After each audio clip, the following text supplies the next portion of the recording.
Je ne peux pas m'asseoir. J'ai mal. C'est la première chose que Valentina a dite ce matin-là, son sac à dos toujours accroché à ses épaules et les yeux fixés sur le sol de la classe. Monsieur Daniel s'arrêta net. La petite fille, âgée de 6 ans à peine, resta figée près de sa chaise tandis que les autres enfants déballaient leurs affaires en riant et s'installaient à leur place. Elle resta debout, pâle et effrayée. Daniel s'approcha lentement d'elle et s'accroupit à sa hauteur. Valentina se mordit la lèvre inférieure et secoua doucement la tête. « Ça fait très mal, ici en bas », murmura-t-elle sans le regarder dans les yeux. Daniel fronça les sourcils. « Tu es tombé ? Il s'est passé quelque chose à la maison. » Valentina ne répondit pas. Elle serra ses petites mains, comme si elle avait peur de parler. « Tu peux me le dire, ma chérie. Personne ne te fera de reproches, dit-il doucement. Elle hésita. Sa voix tremblait. Quand je m'assois, ça fait mal. C'est tout ce qu'elle dit, puis le silence. Mais cette phrase, et la façon dont elle se tenait là, donnèrent un coup de boule à Daniel. Ce n'était pas seulement une douleur physique. C'était quelque chose de plus profond, quelque chose de plus profond. Viens, dit-il doucement, asseyons-nous un instant là-bas dans le coin. Il la guida vers une petite table placée à l'écart des autres, espérant qu'elle pourrait se sentir en sécurité pendant un moment. Mais elle s'est arrêtée. « Puis-je rester debout, s'il vous plaît » demanda-t-elle d'une voix à peine haletante, les yeux remplis de larmes. Daniel hocha la tête et, à ce moment-là, quelque chose en lui se brisa. Il quitta discrètement la salle de classe, sortit son téléphone dans le couloir et passa l'appel. « La police ? J'appelle de l'école primaire San Benito. Je m'appelle Daniel Martinez, je suis enseignant. J'ai une élève de 6 ans qui dit avoir mal quand elle s'assoit. Je ne peux pas dire exactement ce qui s'est passé, mais il y a un problème.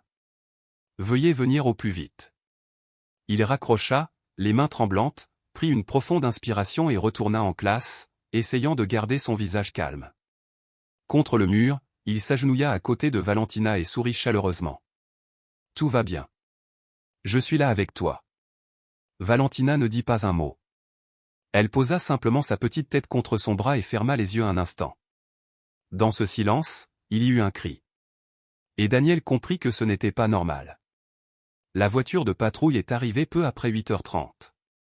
2 officiers sont sortis, un homme et une femme. Pas de sirène, pas d'urgence. Tout semblait routinier. Ajustant rapidement son chemisier, comme si son uniforme repassé et son chignon bien coiffé pouvaient cacher son malaise, la directrice les salua. « Bonjour, messieurs les agents. Je suis Carmen Avila, la directrice de l'école. Le professeur vous attend. Mais si vous me le permettez, je pense que tout cela a été exagéré. » L'officier hocha la tête et continua de marcher, mais l'agent féminin lança un regard rapide et perçant vers la porte de la salle de classe où Valentina avait été laissée. Dès que les officiers sont entrés, Daniel a parlé sans hésitation. Elle ne voulait pas s'asseoir. Elle disait que ça lui faisait mal. Et sa façon de le dire, sa façon de se tenir, ce n'était pas normal. Quelque chose ne va pas. Le directeur intervint. « Daniel, s'il te plaît. Ce n'est qu'une enfant. Ça pourrait être n'importe quoi, une chute, un petit bleu. Rien de grave. Ce n'était pas une raison pour appeler la police. Ce n'est pas comme si un crime avait été commis. » Silence. Les policiers ont demandé à parler à la jeune fille. Valentina a été amenée dans la salle de coordination. Elle entra lentement, les yeux écarquillés de peur, comme si chaque pas qu'elle faisait était un risque. L'officier féminin s'agenouilla devant elle. « Salut, ma chérie. Comment vas-tu ? On est juste là pour discuter un moment, d'accord ?» Valentina hocha la tête, mais ne dit pas un mot. Pas un seul bruit. L'officier a essayé à nouveau. Nous avons entendu dire que vous aviez ressenti une certaine douleur lorsque vous vous êtes assis. Puis, depuis la porte, un faible murmure. Ça ne fait plus mal. Pour Daniel, c'était comme un coup de poing dans le ventre. Elle a peur, dit-il d'une voix tendue. Personne n'a répondu. Après quelques minutes supplémentaires, les officiers ont quitté la pièce. Aucune marque visible. Aucun rapport précédent. Et l'enfant refusait de parler. Malheureusement, nous ne pouvons rien faire pour le moment, a déclaré l'officier. Mais elle a peur, insista Daniel. L'agent féminin s'est approché de lui, sa voix basse et gentille.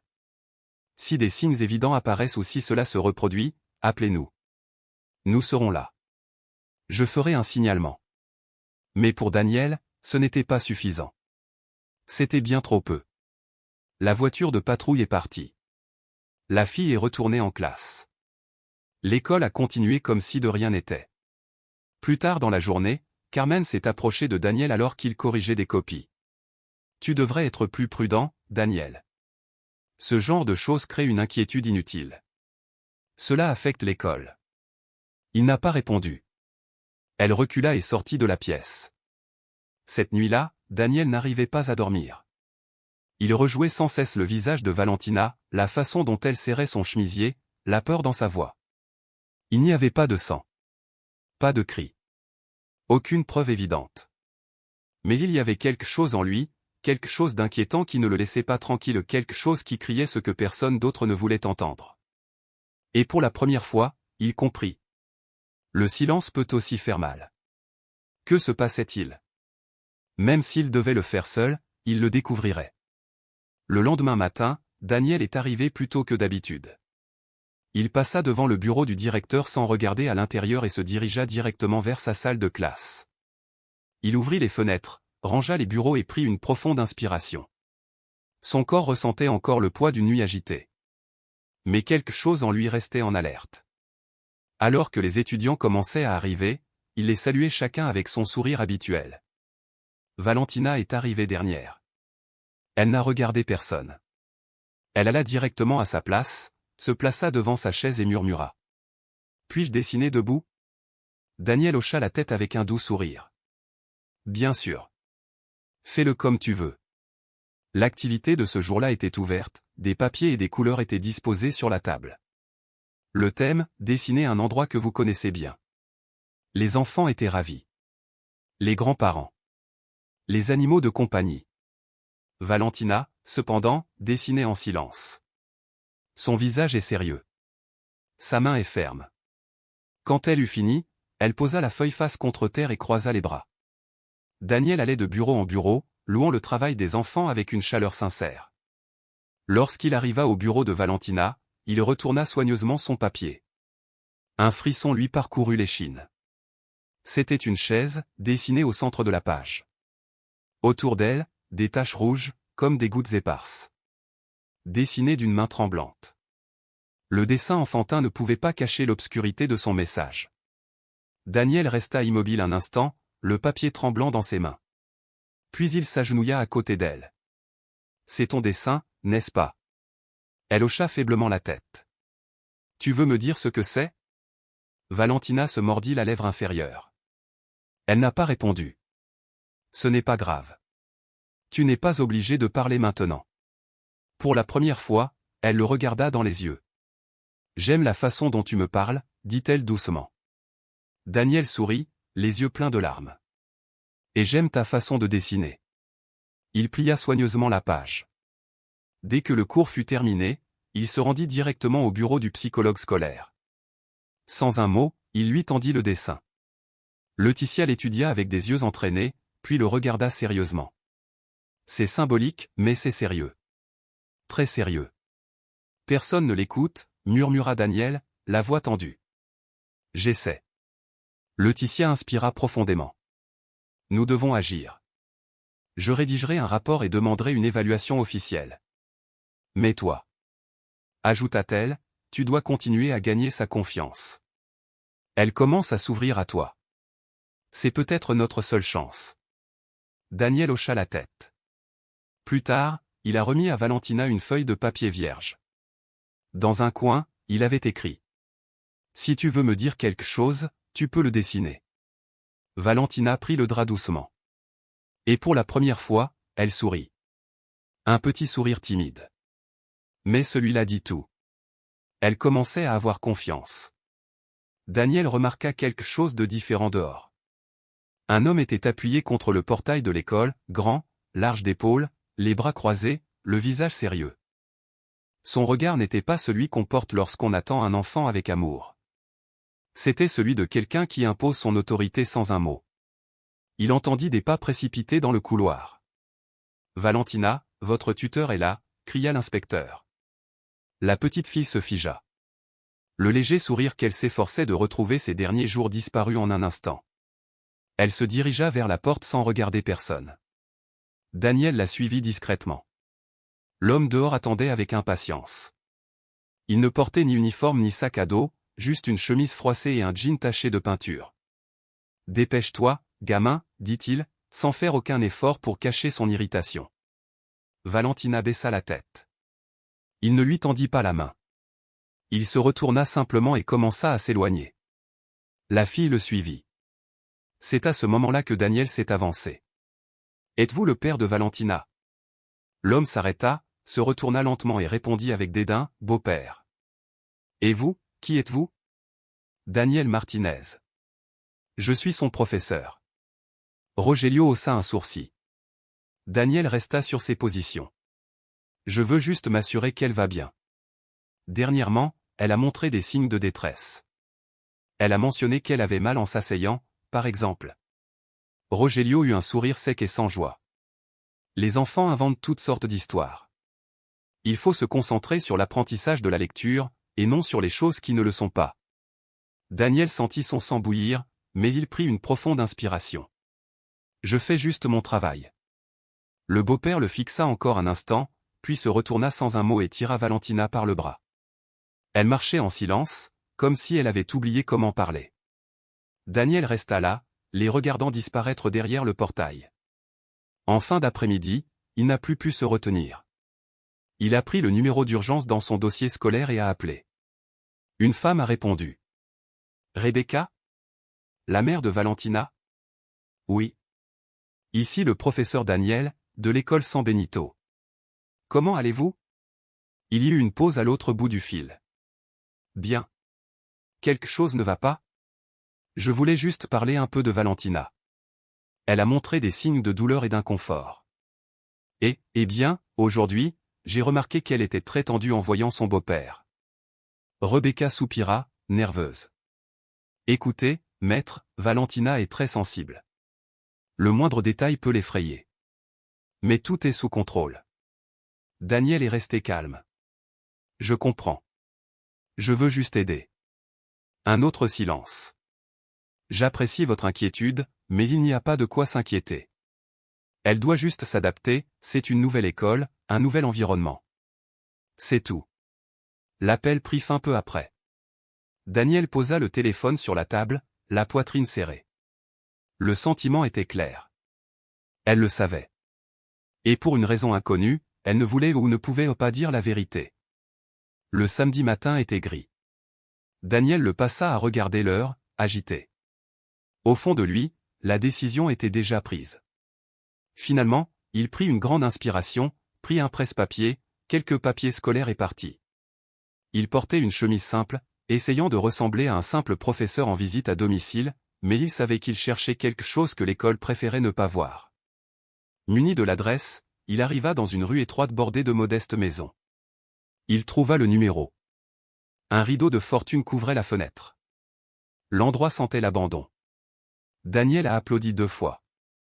Bientôt, un garçon maigre apparut à la porte. Il semblait avoir une dizaine d'années, les cheveux en bataille, un t-shirt trop grand. « Salut », salua gentiment Daniel. « Es-tu le frère de Valentina ?» Le garçon hocha la tête. « Oui, je le suis. Mais elle n'est pas là. Elle est allée au marché avec Rogelio ?» Le garçon hocha de nouveau la tête, sans enthousiasme. « Quel est ton nom ?»« Hugo. »« Enchanté, Hugo. Je suis le professeur de Valentina, je m'appelle Daniel. J'aimerais parler à ta mère. Est-elle là ? » « Elle dort, » dit le garçon en jetant un coup d'œil à l'intérieur de la maison. Daniel regarda aussi. Le salon était sombre, même s'il était presque 11 heures du matin.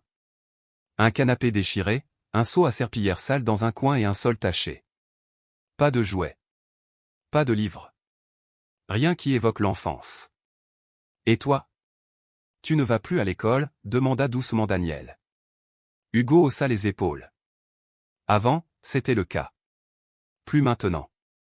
Maintenant, je reste ici et je m'occupe de tout. Daniel prit une inspiration et s'agenouilla à son niveau. Puis-je te demander quelque chose, Hugo? Le garçon hocha la tête, un peu méfiant. Quand Valentina est triste ou pleure, que se passe-t-il? Hugo détourna le regard et resta silencieux. Puis, presque dans un murmure, il n'aime pas qu'elle pleure. Daniel déglutit difficilement. Qui ne le fait pas?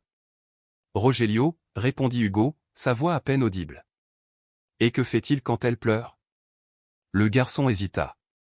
Puis il parla, comme s'il décrivait quelque chose de normal. Il attrape la ceinture. Parfois il crie. Parfois il la frappe. Mais il dit que c'est pour qu'elle apprenne. Daniel ferma les yeux un instant, luttant pour contenir sa fureur. Hugo, tu en as parlé à quelqu'un? Le garçon secoua la tête. Non. Si on le dit, ma mère partira pour toujours. Et on sera seul. Daniel resta silencieux. Cette phrase le blessa profondément, si nous le disons, ma mère partira pour toujours. Il se leva lentement, sortit un dépliant de l'école de sa poche et écrivit son nom dessus avec un stylo. Si un jour tu as envie de parler, ou s'il se passe quelque chose, appelle-moi. Je suis là pour t'aider. Hugo prit le papier et hocha la tête, à peine. Daniel le remercia et s'éloigna. Le poids dans sa poitrine n'était plus seulement un soupçon. Il avait maintenant un nom, un visage, un objet, la ceinture. Et avec cela, plus de retour en arrière possible. Lundi matin, Daniel entra à l'école d'un pas décidé et le cœur lourd. Sous le bras, il portait une chemise cartonnée. À l'intérieur, le dessin de Valentina, des notes sur son comportement et le témoignage de son frère Hugo. C'était suffisant. Pendant la récréation, il quitta l'école et se rendit directement au bureau local du DIF. La salle d'attente était presque vide. Un ventilateur dans un coin faisait plus de bruit que du vent. Vous pouvez entrer, professeur Daniel, a appelé une assistante sociale depuis l'arrière-salle. À l'intérieur, il leur expliqua tout, calmement et clairement. Il montra les papiers, parla de la douleur de Valentina, de sa peur, de son évitement de s'asseoir. Il leur parla du beau-père. L'ouvrier écoutait, prenait des notes, puis soupirait et répondait d'un ton trop bureaucratique pour ce que Daniel ressentait dans sa poitrine. Je comprends votre inquiétude, tout à fait, mais juridiquement, nous n'avons pas encore de motif suffisant pour une intervention directe. Daniel fronça les sourcils. Comment ça, pas assez? Une enfant de 6 ans dit qu'elle a mal en position assise, son frère parle d'une ceinture, c'est une preuve irréfutable. Oui, ce sont des indices sérieux, a-t-elle convenu, mais ce ne sont que des indices. Sans rapport médical, sans constatation de flagrant délit ou sans plainte officielle de la famille, il est peu probable qu'un juge autorise le retrait de l'enfant. Alors, qu'est-ce qu'on fait? On attend qu'elle arrive avec un os cassé, demanda Daniel d'une voix tremblante. Nous devons continuer à suivre l'affaire en espérant que des résultats plus concrets apparaissent. Mais je ne peux rien promettre dans un avenir proche. Daniel se leva, essayant de ne pas exploser. Avec tout le respect que je vous dois, si quelque chose arrive à cette fille, la faute en reviendra à ceux qui savaient et n'ont rien fait. L'employé ne répondit pas. Elle baissa simplement les yeux vers le papier devant elle. Dehors, le soleil brûlait le béton. Daniel retourna à sa voiture, le dossier toujours sous le bras. Il s'assit et resta là, immobile, frustré, impuissant. Mais plus déterminé que jamais. Ce soir-là, il rouvrit le cahier de Valentina. Il se souvint de ce que lui avait dit la psychologue scolaire, elle essaie de parler, mais personne ne l'écoute. Daniel prit une nouvelle feuille de papier et écrivit à la main, en lettres fermes. Tu peux me dire tout ce que tu veux, comme tu veux. Je suis là. Il plia soigneusement le papier et le rangea dans la chemise. Il trouverait un autre moyen même si cela prenait du temps, même s'il devait le faire seul, mais il n'allait pas laisser cette petite fille retomber dans le silence. Mardi matin, Daniel traversa la cour de l'école, le pas plus lent que d'habitude. Il avait à peine dormi. L'image de Valentina, les yeux baissés, la voix à peine murmurée, ne le quittait pas. Il frappa à la porte de la psychologue scolaire. Laetitia fit un geste vers la chaise en face de son bureau. « Avez-vous pu parler au DIF » a-t-elle demandé. Daniel hocha la tête sans enthousiasme. « Je leur ai parlé, et j'ai entendu exactement ce que j'attendais. Sans preuve, ils ne peuvent rien faire. On dirait que la douleur d'un enfant n'a d'importance que si on la filme. » Laetitia soupira profondément, posant ses coudes sur le bureau. On peut essayer autre chose. Quelque chose de doux, de discret, mais ça pourrait t'aider. Un petit dictaphone de poche. Si elle accepte de parler, sans pression, et qu'elle sait qu'elle est enregistrée, notre témoignage pourrait être plus solide. Une déclaration spontanée peut avoir du poids lors d'une nouvelle évaluation. Daniel hésita. Je ne veux pas qu'elle se sente envahie. Et je ne veux pas avoir l'impression d'être. C'est pour ça qu'il faut que ce soit doux. Juste une conversation. On lui dira que c'est juste pour se souvenir de ce qu'elle dit plus tard. Pas de pression, pas d'interrogatoire. Essayons. Ce même jour, après la récréation, Laetitia appela Valentina dans son bureau. Daniel était déjà là, assis sur une petite chaise, comme un autre élève. La jeune fille entra à petits pas hésitants, jetant un regard nerveux autour d'elle. Laetitia sourit et posa une feuille blanche et des crayons de couleur sur la table.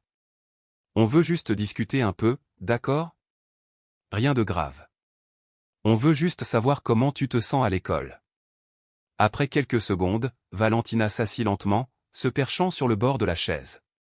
Laetitia a allumé l'enregistreur. On va enregistrer ça, juste pour se souvenir de ce dont on parle, d'accord? Comme quand on enregistre un cours pour ne rien oublier. Valentina hocha la tête. La voix de Laetitia resta douce. J'ai vu tes dessins. Ils sont magnifiques.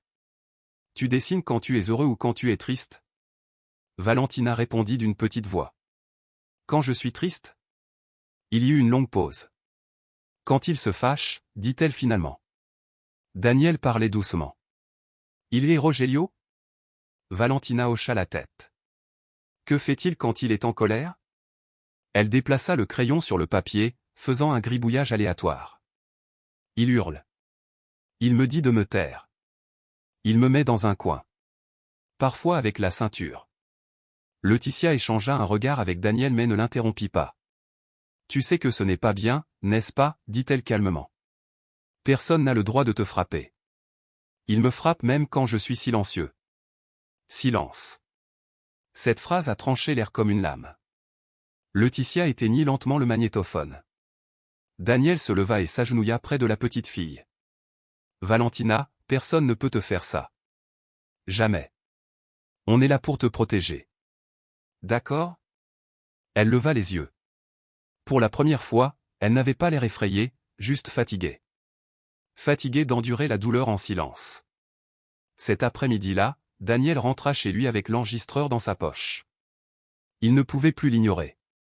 Le lendemain matin, il arriva à l'école plus tôt que jamais, l'enregistreur toujours dans sa poche, le cœur encore serré par le poids des mots de Valentina, il me frappe même quand je suis silencieux. Il entra dans le bureau de coordination et chercha Laetitia. Elle était devant son ordinateur, en train de terminer son rapport. J'ai tout préparé, dit-elle avant même qu'il puisse poser la question. Je vais joindre l'enregistrement et l'historique que vous m'avez donné. Daniel hocha la tête en silence. Quelque chose en lui savait qu'il ne pouvait plus attendre.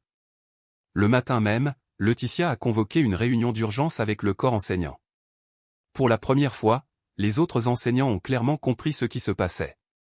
Il faut surveiller Valentina de près, dit Laetitia. Si elle présente de nouvelles marques, un comportement étrange, si elle dit quelque chose d'inhabituel, notez-le et signalez-le. Tout pourrait être important. S'appuyant contre le mur pendant que Laetitia terminait, Carmen dit simplement. Fais ce que tu penses être juste. Puis elle sortit de la pièce. Personne ne fut surpris. Dans les jours qui suivirent, l'attention portée à Valentina grandit discrètement. Les surveillants de la cour de récréation, le personnel de la bibliothèque et même les concierges commencèrent à l'observer. Certains dirent qu'elle souriait davantage lorsque Daniel était à proximité. Mais ensuite est arrivé mardi. Elle est arrivée, l'air différent. Elle portait un pull malgré la chaleur. Elle marchait plus lentement et s'asseyait avec difficulté. Lorsque Daniel l'a invitée à participer à une activité de groupe, elle a hésité. Tout va bien, Valentina, demanda-t-il. Elle hocha la tête, mais quelque chose n'allait clairement pas. Pendant la récréation, Daniel la vit jouer seule dans un coin de la cour. Son t-shirt se souleva légèrement, juste assez pour dévoiler une partie de son dos. C'est à ce moment-là qu'il les a vus. De longues et fraîches ecchymoses. Daniel n'a pas attendu. Il a quitté l'école, a sorti son téléphone et a composé un numéro. Police. Ici l'école primaire San Benito. Urgence. Cette même élève, Valentina Diaz, présente des signes visibles de maltraitance. Oui. Confirmé par observation directe. J'ai besoin d'une patrouille immédiatement. L'opératrice lui a demandé s'il voulait rester en ligne. Il n'a pas voulu. Il retourna dans la cour, appela doucement Valentina et lui dit qu'ils avaient besoin de parler un peu. Il l'emmena au bureau de Laetitia, où elle l'attendait déjà. Alors qu'il parlait calmement avec la jeune fille, la patrouille est arrivée. Cette fois, pas de retard, pas d'excuses.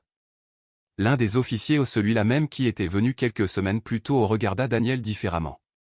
Maintenant, nous avons ce dont nous avons besoin. Ils ont emmené Valentina au centre médical le plus proche. Le rapport officiel serait publié le jour même. Rogelio n'est pas venu la chercher. Rebecca non plus. Ce soir-là, l'école était vide. Mais Daniel restait là, regardant par la fenêtre de la classe tandis que le crépuscule tombait. Laetitia est entrée. Avez-vous pu parler au DIF? Daniel hocha la tête. Ils ont dit qu'avec le rapport médical et l'enregistrement, ce n'était qu'une question d'heure. Laetitia expira, soulagée. Nous sommes arrivés à temps. Daniel n'a pas répondu. Nous sommes arrivés alors qu'elle était déjà blessée. Mais quand même il savait que je suis arrivé là. Et pour la première fois, quelqu'un avait fait quelque chose de réel pour sortir Valentina de son silence. Cette nuit-là, Valentina n'est pas rentrée à la maison. Après le rapport médical, l'enregistrement et les déclarations officielles du psychologue et de l'enseignant, une mesure de protection d'urgence a été accordée. Une patrouille a accompagné la jeune fille dans un refuge pour enfants dans un quartier voisin. Elle serrait le même carnet qu'elle portait toujours dans son sac à dos. Ses yeux étaient fixés sur la fenêtre. Personne ne savait ce qui l'occupait. À leur arrivée, une assistante sociale nommée Dolores a ouvert la portière de la voiture et lui a parlé doucement. « On est là, Valentina. On est en sécurité, d'accord ?» Valentina descendit lentement et regarda le bâtiment blanc de 2 étages avec des fenêtres à barreaux. « Est-ce qu'il vient ?» demanda-t-elle. Dolores s'agenouilla à son niveau et répondit avec chaleur. « Oui, mon amour. Il viendra aussi. Mais d'abord, il doit aller ailleurs avec une autre équipe. Il sera bientôt là avec toi, d'accord ?» Valentina hocha simplement la tête. Mais lorsqu'elle entra dans la pièce aux 2 lits inconnus, des murs blancs et une forte odeur de désinfectant, les larmes lui vinrent. Elle n'a pas crié. Elle n'a pas sangloté. Elle pleurait doucement, comme elle l'avait toujours fait du plus profond d'elle-même. Le coordinateur du refuge tenait un dossier contenant l'autorisation de l'école, un sac de crayons de couleur, des feuilles blanches et un livre bleu pour enfants avec des illustrations d'animaux. Elle a salué Daniel à l'entrée. « Bonjour, professeur Daniel. Valentina est dans la salle de lecture. Vous pouvez entrer, dit-elle avec un doux sourire. Daniel la remercia et se dirigea vers la petite pièce. Elle leva les yeux lorsqu'il entra. Ses yeux brillaient, non pas de joie, mais de soulagement. « Bonjour, Valentina, dit Daniel en s'asseyant par terre à côté d'elle. Elle répondit dans un murmure. « Salut. » Daniel souleva lentement le sac. « J'ai apporté quelques affaires, du papier, des crayons, un livre. Je pensais que tu aimerais peut-être dessiner. » Valentina tendit la main et prit doucement le sac. « Si tu veux, » ajouta-t-il avec un léger sourire, « c'est tout à toi pour aujourd'hui. » Elle sortit un crayon bleu et une feuille de papier, mais avant de commencer à dessiner, elle marqua une pause. Ses yeux, écarquillés par l'inquiétude, se levèrent pour rencontrer les siens. « Est-ce qu'il sait que je suis là ?» Daniel comprit immédiatement de qui elle parlait. Sa voix était ferme. « Non. Et même s'il l'avait fait, il ne pourrait plus te faire de mal. La police le recherche. »« Tu es sûr ?» demanda-t-elle d'une voix tremblante. « Tu as dit que si je le disais, je disparaîtrais avec lui. » Daniel prit une profonde inspiration, puis s'agenouilla à côté d'elle et posa doucement une main sur son épaule. « Valentina, peux-tu me regarder un instant ?» Elle leva lentement les yeux, son expression sérieuse. « Tu n'es plus seule, dit-il d'une voix basse et résolue. Tu m'entends? Tu ne reverras plus jamais ça. Je te le promets. » Valentina hocha légèrement la tête, silencieuse, puis appuya sa tête contre son épaule. Ils restèrent ainsi un moment, immobiles. C'était la paix. Au moment de partir, Daniel se leva lentement. Avant de partir, il sortit de son dossier un mot manuscrit plié et le lui tendit avec son cahier d'école. Ceci est à toi. Lis-le quand tu veux et dessine quand tu en as envie. Valentina prit le mot avec précaution. Une fois qu'il fut parti, elle l'ouvrit. Le message disait: quand tu as peur, dessine. Et souviens-toi, je suis toujours là. Dehors, le soleil disparaissait derrière les arbres et, pour la première fois depuis longtemps, Valentina se trouvait dans un endroit où personne ne criait, ne la frappait, ne lui ordonnait de se taire. Elle était loin de chez elle certes, mais enfin, elle était proche de la sécurité. 2 jours s'étaient écoulés depuis son arrivée au refuge. Elle était toujours silencieuse, dessinant sans arrêt, dormant à peine. Parfois, elle demandait des nouvelles d'Hugo.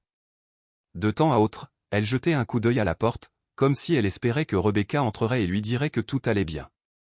Mais Rebecca n'est jamais venue. Le 3e jour, une assistante sociale a essayé d'appeler les numéros indiqués à l'école. Personne n'a répondu. Elle s'est rendue à l'adresse indiquée, celle-là même où Daniel s'était rendu. La porte était verrouillée. Les fenêtres aussi.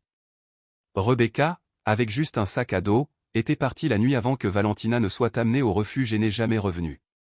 La police a été prévenue. Rebecca Diaz est portée disparue depuis lundi, a déclaré l'officier dans un rapport privé. On soupçonne qu'elle a pris la fuite avec son compagnon, Rogelio Mene. La nouvelle s'est rapidement répandue parmi le personnel du refuge. Le jour même, Laetitia, la psychologue, a appelé Daniel. La police pense qu'elle pourrait cacher Rogelio. Daniel resta silencieux quelques secondes au téléphone. Elle savait. Elle savait ce qu'il lui avait fait. Et pourtant, elle a fui avec lui. La voix de Laetitia baissa. Il est trop tôt pour en être certain. Mais tout porte à croire à une manipulation. Il a des antécédents de violence psychologique, un contrôle si profond qu'il étouffe même l'instinct maternel de protéger son enfant. Cette nuit-là, Valentina a fait une dépression nerveuse. L'aide-soignante l'a trouvée recroquevillée dans le coin de son lit, serrant la note de Daniel, le visage trempé de larmes. « Je ne veux pas être ici sans Hugo », s'écria-t-elle. « Et ma mère ne reviendra jamais. » C'était la première fois qu'elle élevait la voix. Laetitia se précipita dans la pièce, s'assit par terre à côté d'elle et la serra dans ses bras pendant de longues minutes. Valentina tremblait, refusait de manger et de dormir. Elle a été transférée dans un autre refuge par décision du DIF, une mesure standard qui sépare les enfants par âge et par sexe. Mais pour Valentina, ce n'était qu'un nouvel abandon. Il a promis de venir, murmura-t-elle un soir, allongée sur le côté. Il a dit qu'il viendrait. Daniel lui a rendu visite cet après-midi-là. Il la trouva recroquevillée sur le tapis de la salle de lecture, serrant contre lui un dessin aux nuances sombres. Il s'assit à côté d'elle sans un mot. « Ma mère s'est enfuie. » Daniel hésita, puis répondit doucement mais fermement. « On n'en est pas encore sûr. La police la recherche. Si elle est en danger, on la retrouvera, d'accord ? Tu m'écoutes ? » Valentina ne répondit pas. Elle serra simplement le dessin plus fort et murmura. « Je voulais qu'elle me choisisse, pas lui. » Daniel ferma les yeux, retenant son émotion. Il savait que cette blessure mettrait du temps à guérir. Mais une chose était sûre, il ne laisserait pas l'abandon devenir le dernier chapitre de son histoire. Ce mardi ressemblait à n'importe quel autre. Daniel arriva tôt à l'école, disposa les livres sur la table et arpenta les couloirs, l'esprit lourd. Cela faisait des jours qu'il n'avait pas vu Valentina ou Hugo sourire. Hugo était injoignable après son transfert, et le silence de Rebecca résonnait encore. Puis, une simple enveloppe est arrivée. « Maître Daniel, ceci a été déposé pour vous au bureau. » Personne n'a précisé qui l'a déposé. Daniel prit l'enveloppe. Elle était blanche, sans nom, sans adresse de retour, sans timbre, juste son nom, écrit à la main. Pour le maestro Daniel Martinez. Son cœur fit un bond sans raison apparente. Il l'ouvrit avec précaution. À l'intérieur, une feuille de papier pliée, écrite au stylo bleu tremblant, l'écriture inégale, presque enfantine. « Si vous lisez ceci, c'est que vous prenez toujours soin de ma fille. Merci. Je n'aurais jamais imaginé que quelqu'un de l'extérieur ferait ce que je ne pouvais pas faire. Les gens pensent que je me suis enfui par choix. C'est faux. J'avais peur. Il m'a menacé. Il a dit qu'il ferait pire si je parlais. Il a dit qu'il disparaîtrait avec Valentina si j'ouvrais la bouche. Et je l'ai cru. Je l'ai toujours cru. Il ne me laisse pas sortir seul. Je ne peux pas utiliser de téléphone. Mais hier, il est parti quelques heures, et j'ai réussi à écrire ceci. Il y a une vieille maison au bout d'un chemin de terre près du quartier de San Lucas, derrière un entrepôt abandonné. C'est vert, avec une seule fenêtre. S'il vous plaît, aidez ma fille. Je ne veux plus courir. Je veux juste que ça se termine. Rebecca. Daniel lut la lettre 2 fois. À la 3e lecture, ses mains tremblaient. Sans un mot, il se rendit directement au bureau du directeur. « Carmen, je dois utiliser le téléphone de l'école. » Tout de suite. Il était déjà en train de composer le numéro. « La police ? Ici Daniel Martinez, de l'école primaire San Benito. J'ai reçu une lettre. Elle vient de la mère d'une de nos élèves, Valentina Diaz. Elle se cache. Elle a peur, mais elle a besoin d'aide. J'ai l'adresse. » Moins de 2 heures plus tard, la cour de l'école était encerclée par des voitures de patrouille banalisées. Un inspecteur de l'unité de lutte contre la maltraitance des enfants a réuni la petite équipe. C'est une opération délicate. Nous agissons vite et discrètement. La priorité est de sortir la femme vivante et d'arrêter le suspect s'il est là. Daniel a remis la lettre avec des mains froides. Elle m'a fait confiance. S'il vous plaît, ne la laissez pas le regretter. À la fin de l'après-midi, Daniel arpentait encore la salle de classe vide lorsque le téléphone sonna. Il répondit à la 2e sonnerie. Voici l'inspecteur Romero. Nous avons trouvé Rebecca Diaz. Elle était dans la maison exactement comme décrit. Elle était seule au moment de la perquisition, effrayée, mais coopérative. Elle est maintenant en détention préventive et reçoit un suivi psychologique. Vous avez bien fait, Daniel. Daniel ferma les yeux et expira profondément. Pour la première fois depuis des jours, une lueur d'espoir a percé. Et Rogelio, demanda-t-il, tendu. Il n'était pas là. Mais nous surveillons ses déplacements connus. Grâce à son témoignage, nous pouvons désormais émettre un mandat d'arrêt officiel. Daniel le remercia et raccrocha.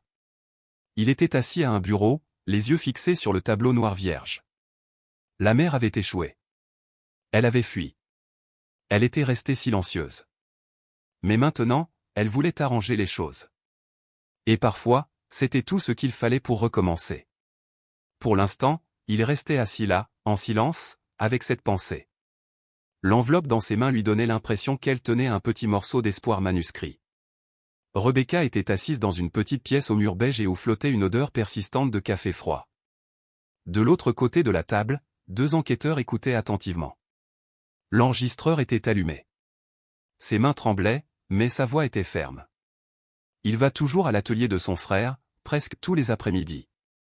Il est situé dans la zone industrielle, près d'un marché abandonné. L'un des agents a confirmé l'emplacement sur une carte. Est-il toujours armé? Je crois. Il y a quelques jours, il m'a menacé avec un couteau. Il a dit que s'il me voyait parler à quelqu'un, il me ferait disparaître, répondit Rebecca, les yeux embués de larmes. Êtes-vous prêt à témoigner? Demanda doucement l'autre agent. Rebecca hocha la tête avec conviction. Pour ma fille, je ferai tout ce qu'il faut. C'était un après-midi étouffant. Le ciel était lourd de nuages, comme si même la météo retenait son souffle. 6 voitures de patrouille infiltrées prirent position dans les rues proches de l'atelier. 2 agents étaient déjà à l'intérieur, se faisant passer pour des clients. Dehors, cachés derrière une voiture, Daniel et Laetitia attendaient avec leurs 2 frères, Hugo et Valentina. Il avait été difficile de convaincre le juge de les laisser s'approcher, même à distance. Mais ils avaient besoin de le voir de leurs propres yeux. Ils avaient besoin de croire que la peur prenait fin. Valentina tremblait. Hugo lui serra fort la main. Il sortira par l'entrée principale, a annoncé un agent par radio. Confirmé. Cible en vue. Dans l'atelier, Rogelio venait d'arriver. Il marchait calmement, comme si de rien n'était. Il plaisantait avec un employé, prenait une boîte à outils, allumait une cigarette et puis tout alla très vite. Maintenant, cria l'agent principal. Rogelio a tenté de s'échapper par l'arrière, mais une patrouille l'attendait déjà. Il a résisté. Il a bousculé l'un des policiers, a saisi un morceau de bois et les a menacés. Il a été maîtrisé de force, menotté et jeté à terre. Il a hurlé des absurdités. Je n'ai rien fait, elle ment, c'est un piège. Mais plus personne ne le croyait. Derrière la voiture, Valentina l'observait avec de grands yeux. Hugo passa un bras autour de ses épaules. Daniel, debout à côté d'eux, murmura, c'est lui. Et maintenant, il ne peut plus te toucher. Valentina ne dit pas un mot, mais son corps se détendit. Son visage exprimait encore la peur, mais il y avait maintenant quelque chose de nouveau, du soulagement. Lorsque la voiture de patrouille est partie avec Rogelio en garde à vue, elle a regardé Daniel et a demandé, est-ce qu'il va rester loin de moi pour toujours? Daniel s'agenouilla, lui prit les mains et répondit fermement, oui. Et même si un jour il est à nouveau libre, tu ne seras jamais seul. Elle hocha la tête, puis posa sa tête sur la poitrine de son frère. Et là, pour la première fois depuis le début, elle pleura sans peur non pas de douleur, mais de soulagement. Quelques heures plus tard, de retour au refuge, Valentina a demandé quelque chose d'inattendu. Je veux dessiner cet après-midi. Daniel lui tendit du papier et un crayon. Et pour la première fois, le dessin n'avait ni chaise, ni goutte rouge, ni ombre. C'était juste une simple petite maison, un soleil, deux enfants se tenant la main, un sourire silencieux. Daniel reconnut la silhouette. C'était lui. Valentina fixa le dessin pendant quelques secondes, puis sourit. Le calendrier s'est accéléré après l'arrestation de Rogelio. L'enregistrement des paroles de Valentina, ses dessins, les rapports médicaux, le témoignage de Rebecca et l'arrestation surprise en flagrant délit constituaient un dossier solide. L'accusation n'a pas hésité. Nous passons directement à l'audience préliminaire, a déclaré le procureur. Cela peut donner le ton à la détermination de la peine. Daniel reçut la nouvelle avec un pincement au cœur. Valentina allait mieux. Elle dormait davantage. Elle utilisait des couleurs différentes dans ses dessins. Parfois, elle riait même pour de bon. Mais les cauchemars revenaient toujours, presque toujours au milieu de la nuit, quand le silence était plus fort que tout. Laetitia, la psychologue, lui parlait tous les jours, tout comme Daniel. La juge veut te parler, Valentina. Elle veut que tu lui racontes ce qui s'est passé. Mais tu n'as pas à avoir peur. Tu peux tout dire, ou tu peux ne rien dire. Personne ne te forcera. Valentina le regarda sérieusement. Je parlerai. Es-tu sûr? Elle hocha la tête. Si je parle, les autres filles seront protégées aussi. Daniel fut ému. Il répondit à voix basse, oui. Tu peux changer beaucoup de choses, mon petit. Il l'a aidé à trouver les mots. Ils ont répété des phrases douces, des réponses, mais sans jamais insister. Si elle te demande ce que tu as ressenti, que répondras-tu? Demanda Daniel un après-midi au refuge. Valentina réfléchit un instant, puis répondit, la peur. Et la honte. De penser que c'était ma faute. Daniel s'accroupit et la regarda dans les yeux. Ce n'était jamais ta faute.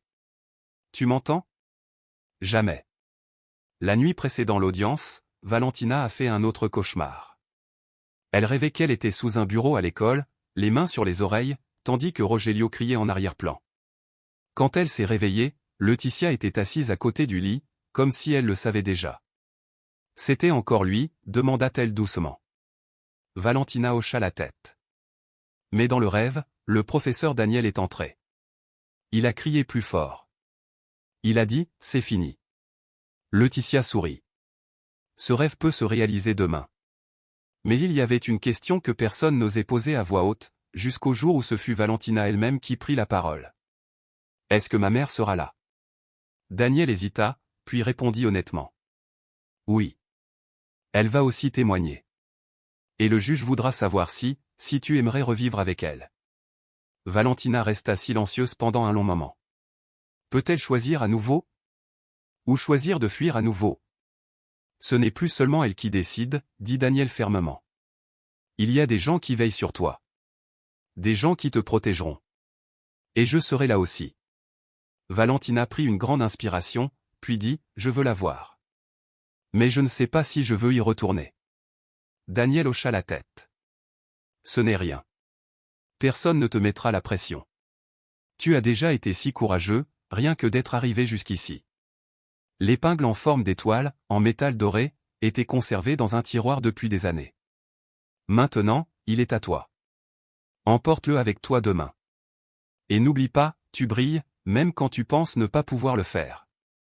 Valentina serrait l'épingle dans sa main comme un bouclier. Cette nuit-là, elle dormit paisiblement.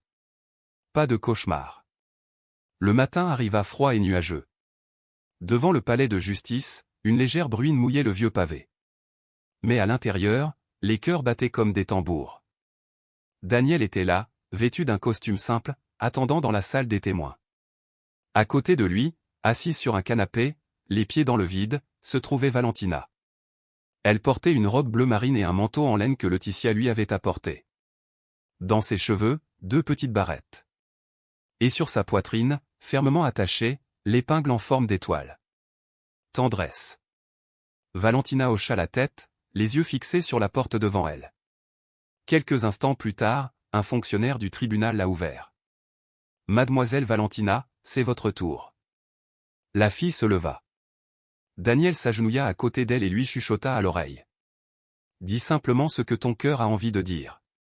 Tu as déjà surmonté tout ce que tu avais à faire. » Elle se dirigea vers la salle d'audience à petits pas réguliers. Calme et alerte, elle observait chaque mouvement avec une attention particulière. À ses côtés se tenaient le procureur, l'avocat commis d'office, le psychologue et le greffier. Personne ne portait de robe.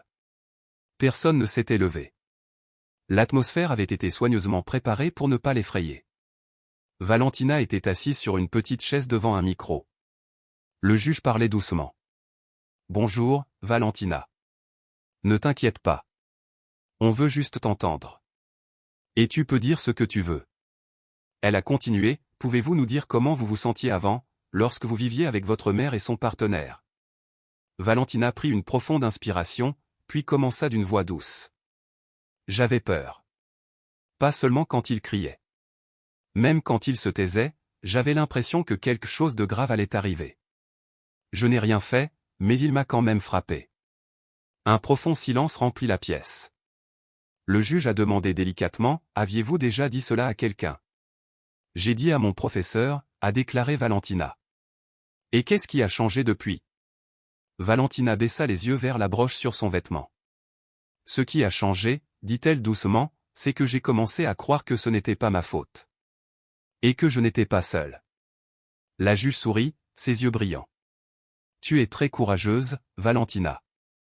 Dis-moi, ta mère te manque-t-elle ?» La fille resta silencieuse un instant, puis répondit. « Oui, elle me manque. Mais j'ai aussi l'impression qu'elle m'a laissé tranquille quand j'avais le plus besoin d'elle. » Le juge hocha la tête avec empathie. « Veux-tu la revoir ?» Valentina réfléchit quelques secondes. « Oui, mais avec d'autres personnes autour. Je ne veux pas encore vivre avec elle. Je veux être sûr qu'elle a vraiment changé. » La salle d'audience est tombée dans le silence. Le juge la remercia avec un sourire chaleureux et ordonna que la jeune fille soit à nouveau escortée dehors. Daniel la rejoignit dehors. Elle courut dans ses bras et murmura. « J'ai tout dit, maestro. » « Et tu l'as dit magnifiquement, » répondit-il, les yeux brillants de fierté. Plus tard, ce fut le tour de Rebecca. Ses mains étaient jointes sur ses genoux tandis que le juge la regardait sérieusement. « Madame Rebecca Diaz, êtes-vous prête à assumer l'entière responsabilité de vos actes d'omission ?»« Oui, votre honneur, » répondit-elle doucement. « J'ai échoué. Je suis resté silencieux alors que j'aurais dû protéger. Mais je me suis libéré, et maintenant tout ce que je veux, c'est reconstruire, même si cela me prend toute une vie. » Des témoignages ont été présentés. Nous demandons que le mineur reste sous garde protectrice. Nous recommandons des visites supervisées et un soutien psychologique pour les deux. La juge a marqué une brève pause, puis a rendu sa décision. Compte tenu de la gravité des faits, des antécédents d'abus et du risque émotionnel pour l'enfant, j'ordonne que Valentina reste sous protection institutionnelle. Les visites surveillées avec la mère sont autorisées. Le beau-père restera en détention dans l'attente de son procès pénal. Un souffle silencieux traversa la salle d'audience. En partant, Daniel a accompagné Valentina jusqu'à la camionnette du refuge. De loin, Rebecca les observait, mais ne s'approchait pas. Valentina jeta un coup d'œil en arrière, leurs yeux se rencontrèrent. Rebecca pleurait, mais elle ne s'approchait toujours pas. Valentina non plus. Elle leva simplement la main dans un petit geste hésitant. Un geste simple, mais chargé de sens. Il y avait désormais de la place pour la guérison. Et cela seul était déjà beaucoup. La salle d'audience était pleine, mais silencieuse. L'audience finale dans l'affaire contre Rogelio venait de commencer, mais personne n'osait bouger. Même l'air semblait retenir son souffle. Au premier rang, assis entre la psychologue Laetitia et le professeur Daniel. Valentina observait tout avec de grands yeux attentifs. Elle avait l'air différente, ancrée, droite, ne se repliant plus sur elle-même. Présent. Stable. À côté d'elle, Daniel lui tenait doucement la main. Il ne disait rien. Mais il était entièrement, indubitablement là. De l'autre côté de la pièce, Rogelio était assis, la tête baissée. Vêtu d'un uniforme de prisonnier, les poignets menottés. Il n'a pas crié, n'a pas souri, il a juste fait rebondir ses jambes sans cesse. Le procureur s'est levé. Votre honneur, ce que nous avons ici n'est pas seulement un crime de peur. Mais une histoire de bravoure. Une fille qui, malgré son âge, a trouvé sa voie et l'a utilisée. Alors que tant d'adultes ont choisi d'ignorer ce qu'elle a enduré. L'avocat commis d'office de Rogelio a également pris la parole. Elle a évoqué des difficultés financières, un passé violent, des impulsions incontrôlables. Mais peu semblaient vraiment écouter. Lorsque le juge a commencé à lire la sentence, tout le monde s'est redressé sur son siège. Il ajusta ses lunettes, regarda les documents et lut à haute voix. Rogelio Méné est reconnu coupable d'agression aggravée, de maltraitance d'enfants, de menaces et de coercition. La peine sera purgée dans un établissement fermé, à compter de maintenant. Il conserve le droit de faire appel. Ce tribunal reconnaît également le risque psychologique pour le mineur. Et interdit par la présente tout contact futur entre l'accusé et l'enfant. Il s'agit d'une mesure permanente. Un soupir collectif parcourut la pièce. Alors Valentina parla d'une voix douce mais ferme. Les enfants ne sont pas là pour souffrir. Ils sont là pour grandir. Et ce qu'ils vous ont pris, nous ne pouvons pas vous le rendre. Mais désormais, personne ne te prendra plus rien. Daniel lui serra fort la main. Pendant un instant, Valentina sembla ne pas vraiment y croire. Puis elle sourit. Pas un grand sourire édenté. Mais un vrai, profond, pur, inébranlable. Laetitia, qui avait assisté à la dernière audience depuis la galerie, sourit également. Elle essuya discrètement les larmes de ses yeux. Daniel expira comme un homme qui libère des mois de tension. Quand ce fut fini, Valentina se leva et se tourna vers Daniel. Je peux grandir maintenant. Il s'accroupit, les yeux brillants. Bien sûr que tu peux, Valentina. Tu peux tout faire. Ils sont sortis ensemble de la salle d'audience, côte à côte, sans se presser. Dehors, le ciel n'était plus gris. Le trottoir n'est plus froid. De l'autre côté de la rue, en face du palais de justice, Rebecca les observait. Elle ne s'est pas approchée, mais elle a hoché la tête, discrètement. Valentina la vit et, cette fois, lui rendit le geste, naturellement. Sans amertume. Sans peur. Seulement avec la paix. La justice était arrivée. Mais la vie ne faisait que commencer. C'était lundi. Un nouveau mois avait commencé. Et avec elle, un nouveau temps. Valentina s'arrêta avant d'entrer. Elle portait un uniforme propre, ses cheveux en 2 tresses soignés et un sac à dos léger sur ses épaules.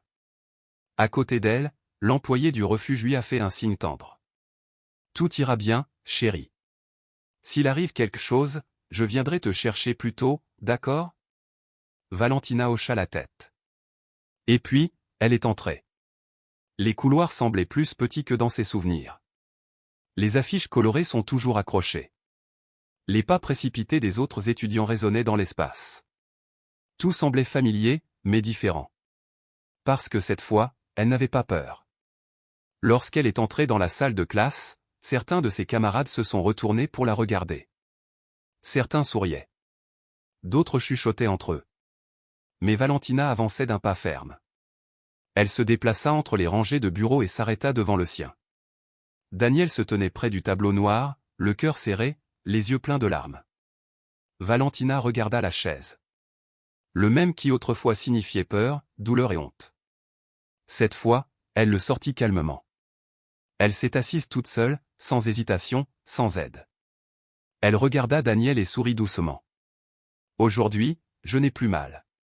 Le professeur prit une profonde inspiration, ravalant son émotion. Je sais, Valentina. Je sais. Le cours a continué. Cahiers ouverts, crayons à la main. Des voix douces, fragiles parfois, s'élevaient dans l'air. Apprenant à lire, à écrire, à être. Mais dans ce coin discret de la classe, quelque chose s'était transformé à jamais. Tu es la fille la plus forte que j'ai jamais connue, murmura Daniel. Valentina leva les yeux vers lui, les siens brillants d'une lumière nouvelle. J'avais juste besoin que quelqu'un croie en moi, répondit-elle. Il ouvrit ses bras, et elle s'y glissa sans hésiter. Pas de précipitation. Pas de douleur. Juste un câlin silencieux, sans condition. Un geste simple qui ne réclamait rien. Et pourtant confirmait tout. Tout était différent maintenant. À la fin de la journée, Daniel resta un moment de plus pour ranger la classe. Il s'approcha doucement du bureau de Valentina. Ce bureau était devenu bien plus qu'un meuble. C'était un symbole. Et dans le calme de la pièce vide, il pensa : chaque enfant mérite de s'asseoir en paix. Alors, il effaça le tableau. Éteignit les lumières. Et sortit de la salle. Avec un cœur plus léger. Sachant que, désormais, la petite fille pouvait enfin grandir.